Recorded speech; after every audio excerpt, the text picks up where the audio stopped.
आज हम गणित में कक्षा 10 की प्रश्नावली 5 समांतर श्रेणी और जिसका अभ्यास 5.3 करेंगे। और इससे पहले अपने 5.1, 5.2 अभ्यास कर चुके हैं और जिसका वीडियो पहले मैं बना चुका हूं, जिसे आप डिस्क्रिप्शन में देख सकते हैं। और अब हम 5.3 करेंगे, वही समांतर श्रेणी है। इस 5.3 के अंदर हम समांतर श्रेणी में पदों का योगफल करना सीखेंगे और पदों का योगफल यानी SN, योगफल का जो सूत्र होता है जिसे हम SN से लिखते हैं, जिसका फार्मूला है n/2 ब्रैकेट शुरू 2a प्लस छोटा ब्रैकेट n-1 इंटू d बड़ा ब्रैकेट। और इसी तरह से SN यानी योगफल का एक दूसरा सूत्र है SN बराबर n/2 a प्लस a की n। यहाँ पर ये जो a की n है इसे हम L भी बोलते हैं, यानी a की n L का मतलब हो गया अंतिम पद। तो ये दो सूत्र हैं। अब यदि अपने प्रथम पद संख्या सारवंतर दिया हो तो ये सूत्र काम में लेना है, और यदि हमें पद संख्या प्रथम पद और अंतिम पद दे रखा हो तो ये सूत्र काम में लेना है। सूत्र जिस प्रकार से पद दिए होंगे उसी हिसाब से हम सूत्र काम में लेंगे। जैसे पहला सवाल है 1 3 5 7 12 पदों तक योगफल ज्ञात करो। 1 3 5 7 डैश डैश डैश 12 पदों तक योगफल ज्ञात करो। तो वही SN बराबर n/2 2a plus n-1 into d, यानी बड़ा ब्रैकेट 2a प्लस छोटा ब्रैकेट n-1 इंटू d। अब यहाँ पर आप देखें a का मान 1 है, d का मान देखें तो 3 में से 1 गया 2, और n का मान देखें 12, तो इसका मान रख लें 12 पदों तक S12 n/2 12/2 2a का मान 1, फिर n-1 12-1 और d का मान 2। 12 से 2 कट गया 6, 2 एकम 2 प्लस छोटे ब्रैकेट को हल करें 12 में से 1 गया 11 और गुणा में 2, 6 प्लस 2 11 दूना 22, 22 और 2 24, 24 को 6 से गुणा करें 6 चौक 24, 6 दूनी 12, 114 144 आ गया 12 पदों का योगफल। दूसरे सवाल के भी 3 सवाल हैं, उसमें भी जैसे अपने को दे रखा है 3 + 11 + 19 डैश डैश डैश 803। अब इसमें भी योगफल ज्ञात करना है। तो सिंपल सी बात है कि अपने को क्या दे रखा है, 3 क्या है प्रथम पद यानी a का मान 3, उसके बाद d का मान निकालें तो 11 - 3 यानी 8, और ये a की n का मान है 803। तो हमें निकालना है पदों का योगफल। अब पदों का योगफल निकालने से पहले आप देखिए सूत्र तो ये लगाएंगे पदों के योगफल का, लेकिन इसमें n a और a की n होना चाहिए, जो कि हमारे पास नहीं है। तो हम इसमें पहले a की n यानी nवां पद का सूत्र काम में लेंगे a plus n-1 into d। अब a की n का मान 803, a का मान 3 प्लस n-1, n अपने को निकालना है, d का मान अपने को दे रखा है 8।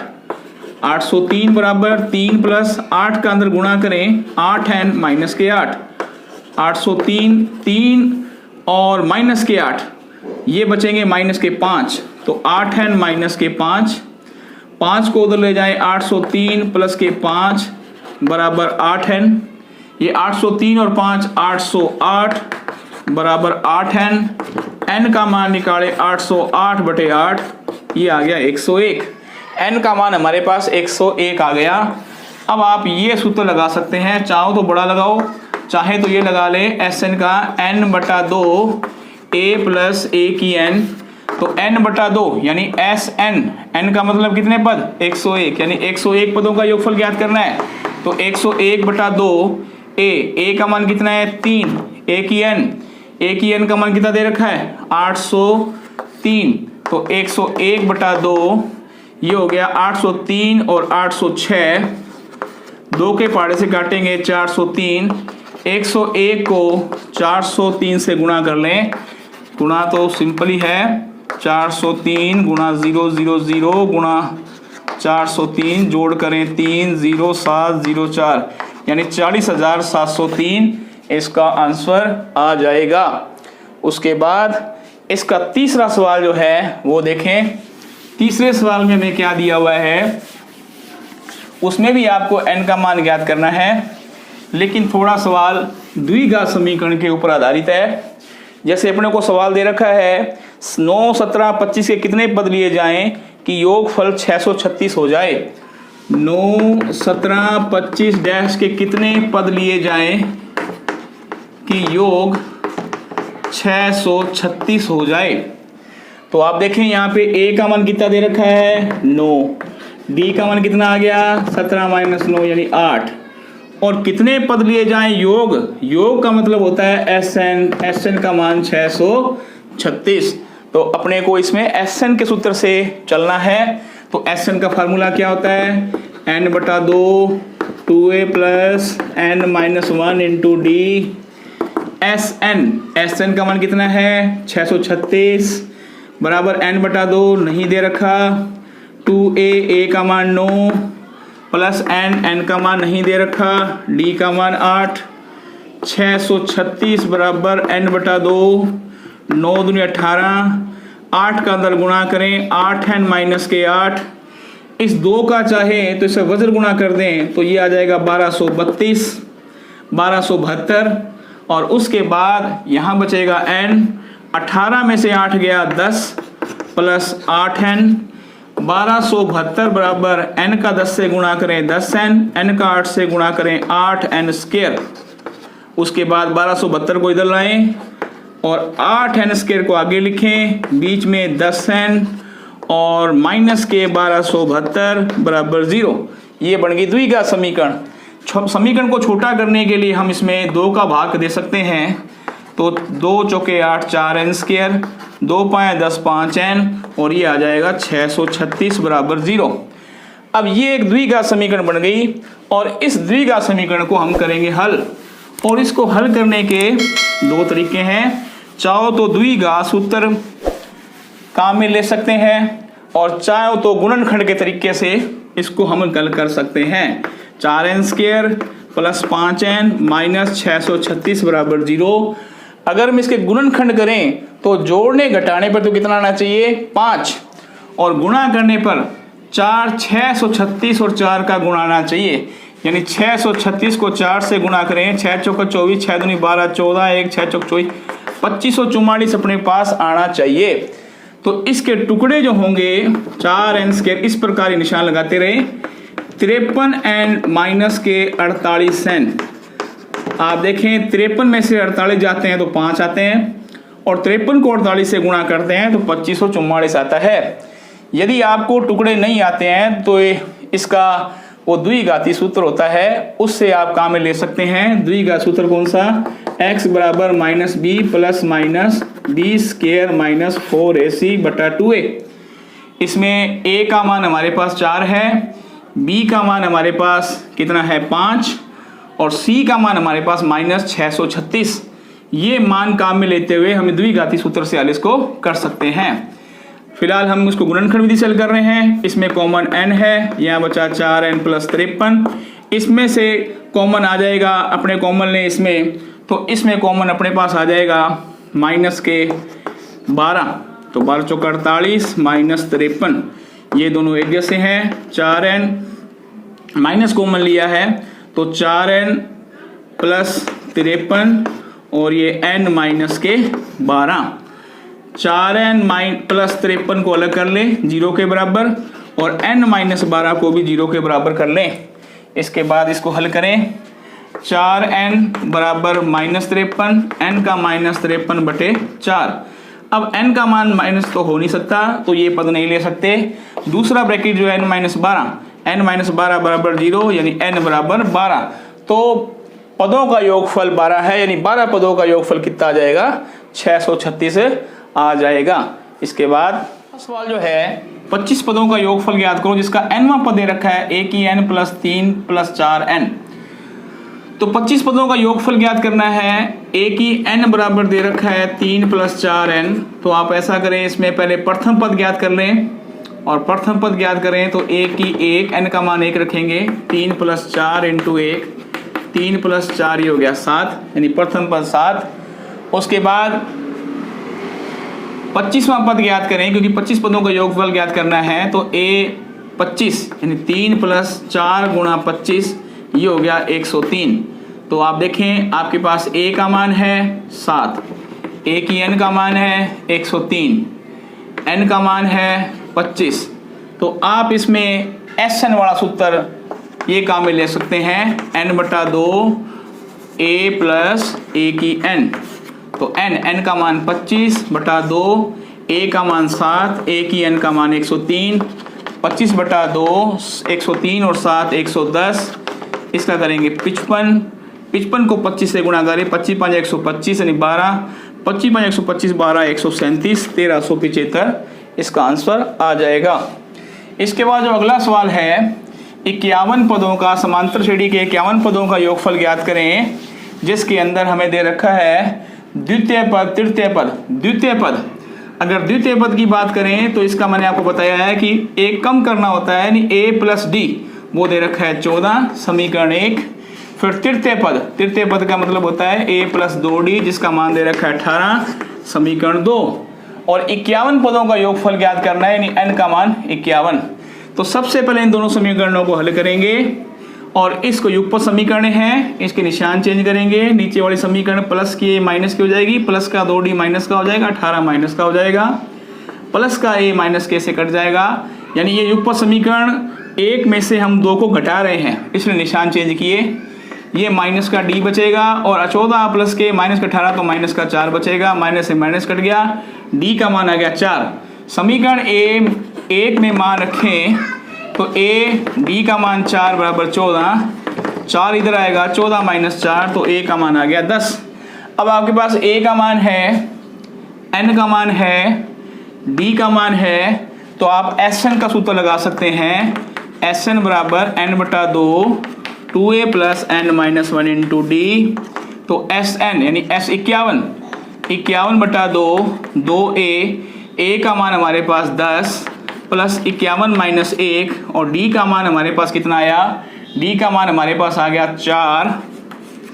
51/2 10 दूना 20 प्लस 51 में से 1 गया 50 इंटू 4, 51/2 50 ओके हो गया 200 और ये 220, काटें 2 के पहाड़े से 110, गुणा कर लें 11, 11 एकम 11, 11 56 10, 5610 इसका आंसर आ जाएगा।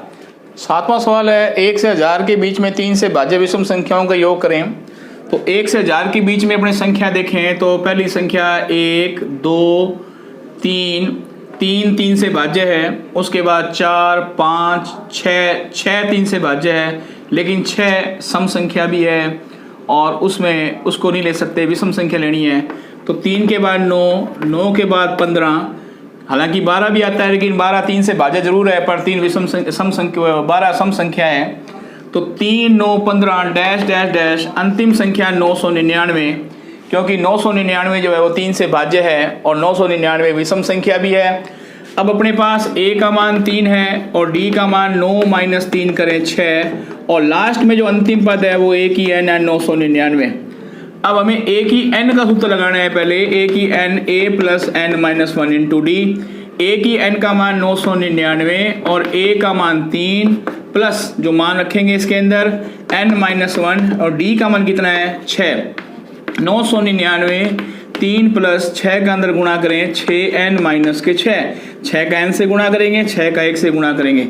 999 बराबर 3 माइनस के 6 यानी माइनस के 3 और प्लस के 6n, 3 उधर जाएगा, 999 प्लस 3 बराबर 6n, ये आ जाएगा 1002 और बराबर में 6n, n का मान निकालेंगे 1002/6, 6 का भाग देंगे, 6 एकम 6 बचे 4, 6 से 36, 6 7 42, 167 हमारे पास आ गया n का मान।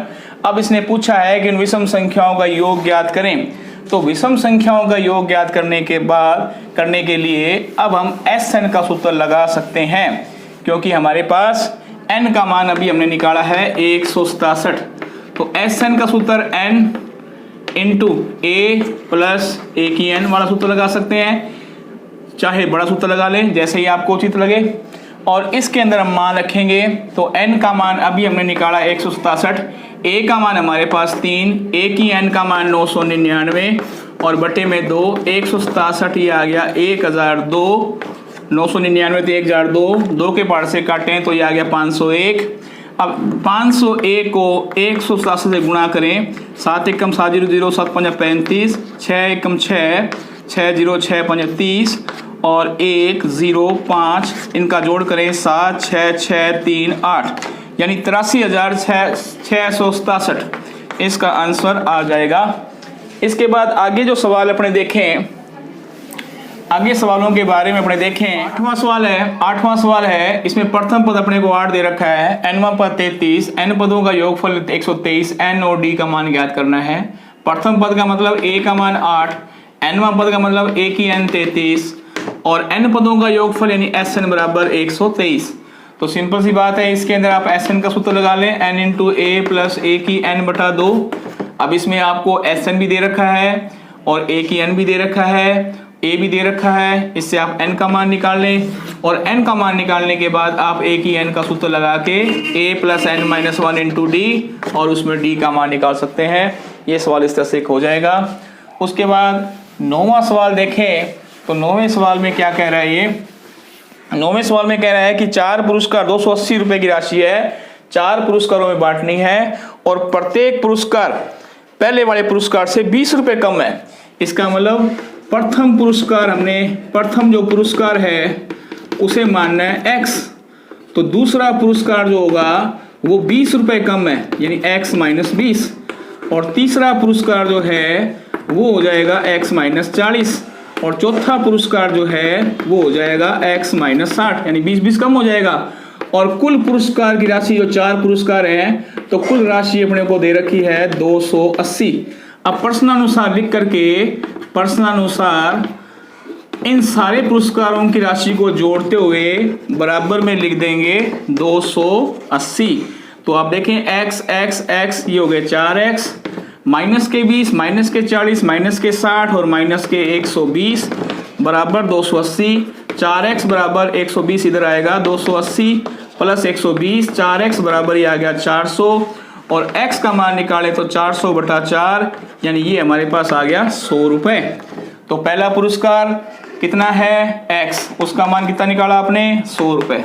दूसरा पुरस्कार कितना है x माइनस 20, तो उसका मान आ जाएगा 100 माइनस 20 यानी 80 रुपए। इसी तरह तीसरा पुरस्कार 100 माइनस 40 60 रुपए। चौथा पुरस्कार x माइनस 60 यानी 100 माइनस 60 40 रुपए। तो 100, 80, 60 और 40 इस तरह से इसके आंसर आ जाएंगे।